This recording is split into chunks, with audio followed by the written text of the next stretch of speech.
Which of the following series combinations of diode can conduct current?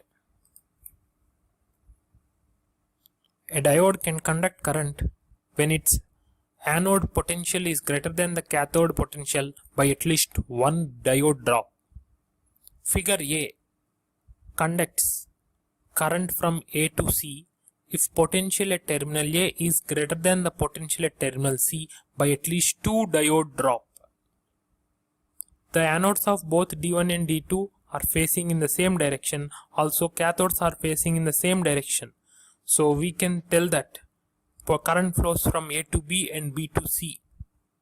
So this series combination of diode can conduct current from A to C.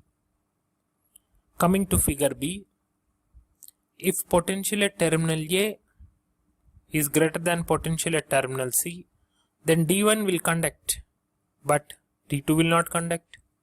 Likewise, if potential at C is greater than potential at A, then D2 will conduct, but that will be opposed by D1. So either D1 stops current flow from B to A or D2 stops current flow from B to C.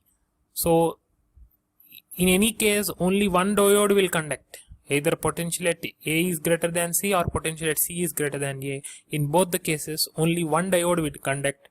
Both diodes cannot conduct at a time because of their orientation. So this series branch will never conduct because only one will conduct, other will not conduct. So series, when the elements are connected in series, both has to conduct so that overall there will be current flow. Likewise, in figure C, if potential at A is greater than C or potential at C is greater than A, in both cases, both the diodes will be off. They are open circuit. So this series combination also will never conduct. A series combination of diodes conducts only when the anodes of all the series diodes are facing in the same direction and cathodes of all the series diodes are facing in the same direction. For example, in figure A, and hence current can conduct from A to C. The directions of diodes are not same. The orientation of the diodes are not same in figures B and C, and hence B and C series combination of diode does not conduct.